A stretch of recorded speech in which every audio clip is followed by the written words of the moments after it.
안녕하세요. 곧 80만을 향해 달려갈 셀코 TV 구독자 여러분 반갑습니다.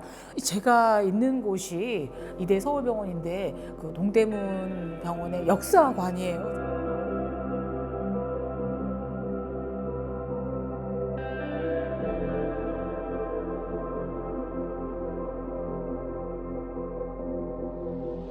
오늘은 아주 좀 특별한 시간을 가졌는데요. 이대 서울병원의 대표 여의사 세 분을 모시고 대한민국 중년의 건강한 삶에 대한 시리즈 이제 시작해 보도록 하겠습니다. 소화기 내과의 정성애 교수님 만났습니다. 안녕하세요. 안녕하세요. 반갑습니다, 교수님.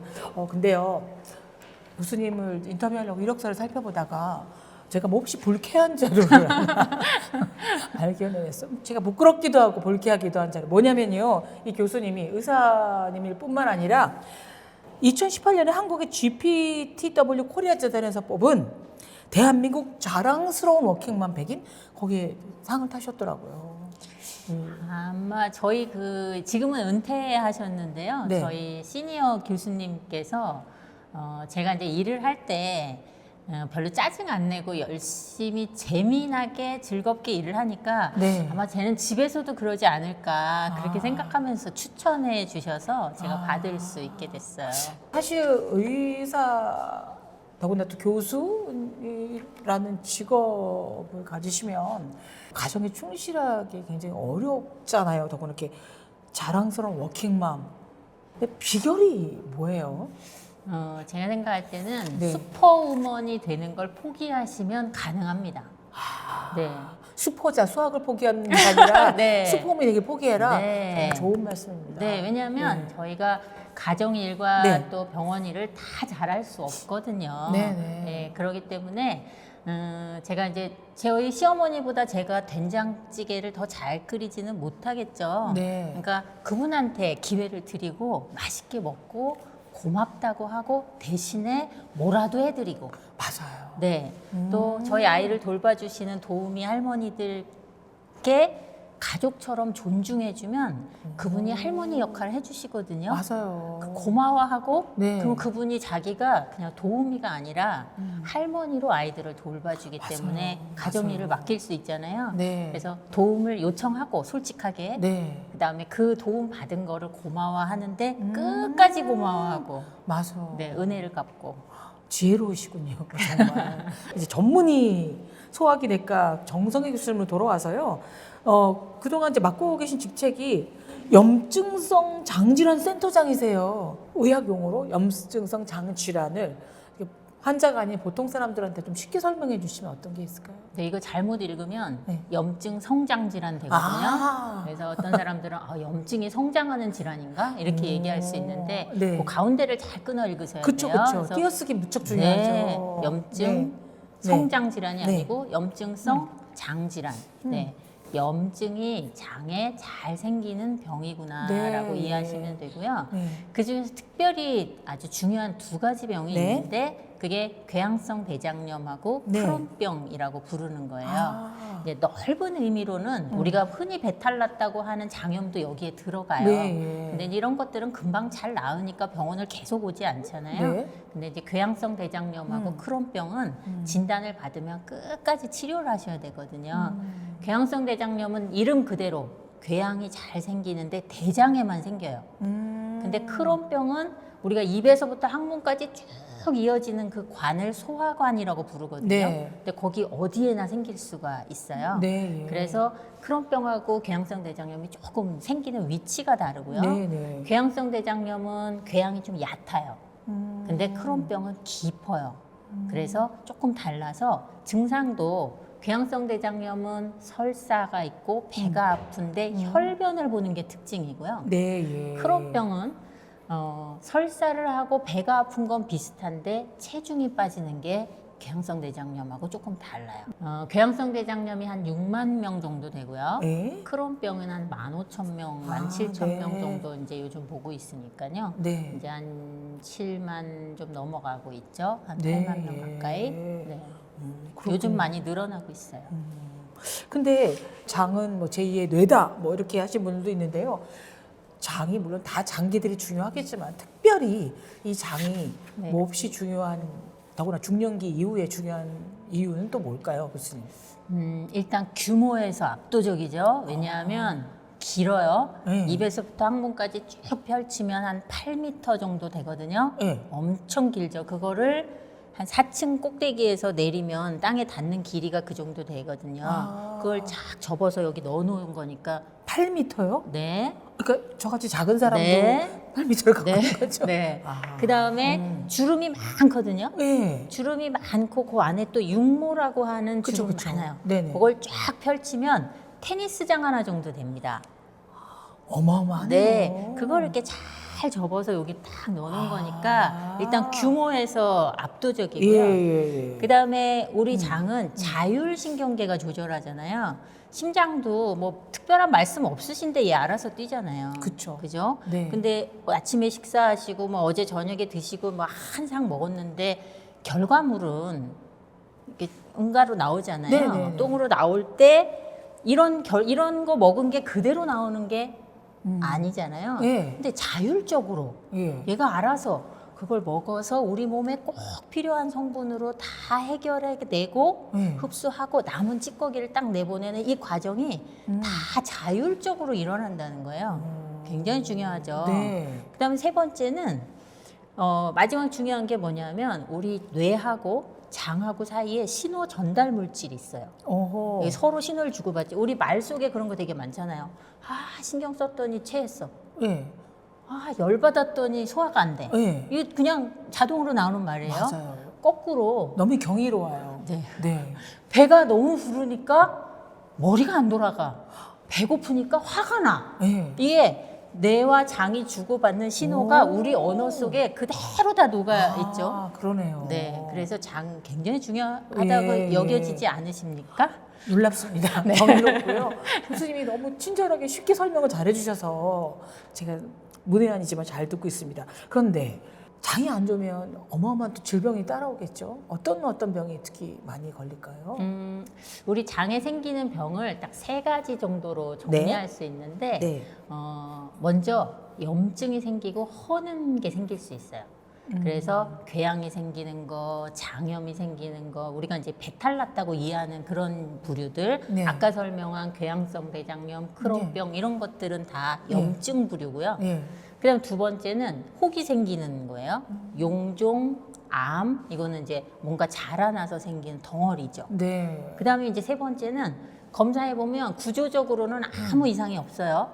근데 증상은 아주 기분 나빠요. 설사하고 변비 있고 배가 아프고 왔다 갔다 하는데 병원에서 검사하면 의사들은 다 괜찮다 그러고 나는 너무 괴로워요. 네. 네, 그게 과민성 장증후군, 변비, 기능적 설사 이런 것들이거든요. 네, 네, 그렇게 네. 3개 카테고리로 있어요. 근데 이제 이 대장암은 놀라운 것이 전조 증상을 잘 모르는 경우가 많더라고요. 네네네. 어떻게 알아차릴 수 있을까요? 대장암의 전조 이 소견이 용종이잖아요. 네네. 사실 우리 장이 넓으니까 네, 그 네. 안에 용종이 이렇게 자라나도 전혀 증상이 없는 경우가 많거든요. 네, 예. 마찬가지로 대장암의 초기에는 증상이 없다고 봐야 돼요. 그런데 위치에 따라서 대장암은 조금 빨리 알아챌 수 있을 때가 있는데 위치에 따라서. 네, 항문에서 만약에 좀 가까우면 예. 거기서는 빨리 좀 혈변이 나타날 수도 있고요. 눈으로 볼 수 있으니까요. 네네네. 네. 그다음에 변이 좀 가늘어진다 그렇게 오는 경우가 있는데 그런 경우들은 대부분 항문에서 병변이 가까울 때고요. 네네. 네. 근데 항문에서 위치가 멀고 이 오른쪽 배 네. 여기를 우리가 이제 상행결장이라고 네네. 부르거든요. 네. 이제 소장에서 나오자마자의 장인데 거기 공간이 좀 넓어요. 아, 예. 그러면 거기는 암이 이렇게 자라나도 잘 모르는 거예요. 그쵸. 네, 그래서 덩어리가 만져져서야 오는 사람들도 있고요. 오. 그다음에 이제 그냥 검진해 갔는데 빈혈이 있으시네요. 그렇게 해서 찾아서 암을 발견하는 경우들도 있을 수 있어요. 뭐 혈액 검사라든가 소변 검사로 나타나지가 않아요. 않습니다. 네.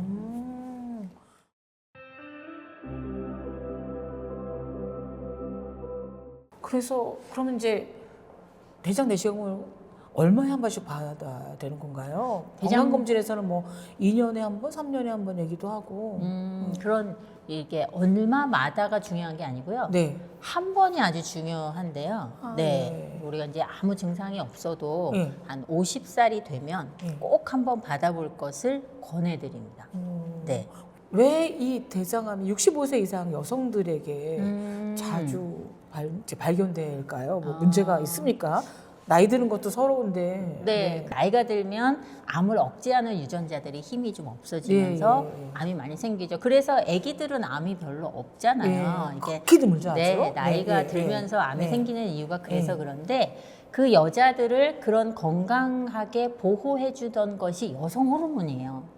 아. 네, 예쁘게 우리를 여자를 여자로서 매력 있게 해주고 예쁘게 해줄 뿐만 아니라 네. 우리의 혈관이라든지 이런 걸 다 탄탄하게 해주고 보호해주던 여성 호르몬이 폐경이 되면 없어지잖아요. 사라진다면서요? 네, 그래서 여자 몸하고 남자 몸이 그때부터는 이제 같아진다고 보면 되죠. 그래서 그냥 나이를 먹어서 대장암이 많이 생기는 거다라고 이해하시면 더 쉬울 것 같아요. 네, 대장 얘기가 나왔으니까 아까 학문 가까운 얘기했었는데 많은 또 여성들, 남성분보다 여성들이 변비 때문에 고민하는 분이 많아요. 이 만성 변비와 대장암이 어떤 유사 혹은 어떤 징후가 되나요? 사실 이제 변비는 네. 우리가 이제 한 3가지 정도 이유로 얘기를 하는데요. 네. 변비가 생기는 원인은 안 먹어서 원료가 없으면 네. 대변을 만들 수가 없거든요. 아. 네, 그래서 다이어트하는 여성들한테 굉장히 많고요. 맞다. 네, 대변 우리가 이제 방앗간에 가는 비유를 되게 많이 해요. 그래서 네. 방앗간에 가서 가래떡 뽑을 때 물만 부으면 나오냐? 쌀 가루를 부어야지 가래떡이 나오지. 너무나 네. 확 와닿는 표현이셨어요. 일단 잘 먹어야 네. 밀어내기가 네, 가능하다. 맞아요. 변비를 치료하는 거예요. 쾌식해야 쾌변이 되는군요. 정답입니다. 네. 아, 제 마음을 어떻게 이렇게 잘하시죠? 아. 네, 그 1번이고요. 네. 그다음 2번째는 장의 움직임이 느린 사람들이 있어요. 네. 천천히 장이 가기 때문에 변을 만드는데 걸리는 시간이 우리가 보통 하루 반 정도 걸리거든요. 그러니까 오늘 먹으면 내일 오후나 모레쯤 나오는 게 맞아요. 아, 그래요? 네, 그게 이제 대변 통과 시간이라는 걸 우리가 재보거든요. 그런데 그거 되게 당연한 건데 네. 이게 한 5일쯤 걸리는 사람이 있어요. 천천히 가는 거죠. 그런 사람은 뭐 한 1, 2주에 한 번씩 변을 보는 사람도 있다. 네네. 근데 그거 자체를 병으로 보지는 않아요. 네. 네, 불편하지만 않으면 그것도 괜찮은데 네. 환자들이 불편해 하니까 이제 약을 쓰기도 하는 거고요. 네. 3번째는 변을 보는데도 근육들의 아주 조화로운 움직임이 필요해요. 골반 밑에 있는 근육이 탁 받쳐줘야 되고요. 배에서는 힘을 줘야 되고요. 그쵸. 네, 항문은 열려야 되고요. 이 많은 근육이 함께 힘을 보태서 변을 봐야 되는 건데 네. 이 근육이 잘못 훈련이 되면 변을 보는 걸 잘 못해서 용을 쓰고 애를 쓰는데 효율적인 배변이 안 되는 그러더라고요. 네, 훈련 다시 받아야 돼요. 그야말로 찢어지는 고통을 느끼시는 분들도 있다고 하더라고요. 뭐 혈압 올라가고 그러면서 네, 그래서 그런 부분들이 이 변비도 다 조금 달라요. 그래서 아. 이건 기능적인 문제니까 네. 대장암하고는 아주 다른 병이다라고 이해하면 좋을 것 같고요. 변비 때문에 암이 생긴다 이건 아니고요. 대장암의 증상 중에 하나로 변비가 있을 수는 있다. 아. 이렇게 이해하면 좋을 것 같습니다. 요새는 이렇게 완전히 무슨 허리 라인 이런 것들 너무 관심이 많기 때문에 심하게 다이어트 하시는 분들 경우에는 변비가 심해지니까 관장을 하시는 분이 되게 많고요. 숙변을 제거해서 뭐 5kg가 빠졌다는 등 관장에 대해서 교수님의 견해를 듣고 싶습니다. 네, 가끔 이제 항문 바로 위에 단단한 변이 차여 있거나 내려왔는데 이 변을 못 본 경우에는 요걸 빼줘야 위에 있는 변들이 그렇죠. 내려올 수 있기 때문에 하수가 막혀있는다는 느낌이네요. 그렇죠. 요거는 손으로 파주기도 저희가 해요. 한 번씩. 네. 진료실에 오셨을 때 이제 파드리기도 하고 관장이 필요한 사람들도 있거든요. 예. 근데 그 이외에 이런 다이어트 목적이나 이런 걸로 하는 네. 그런 관장은 네. 저희가 권하지 않고요.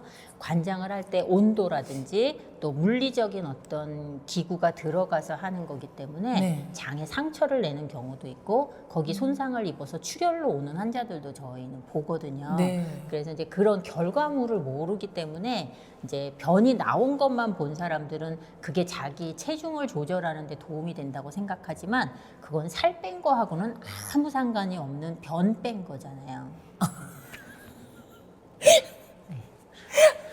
그러네요. 네. 네.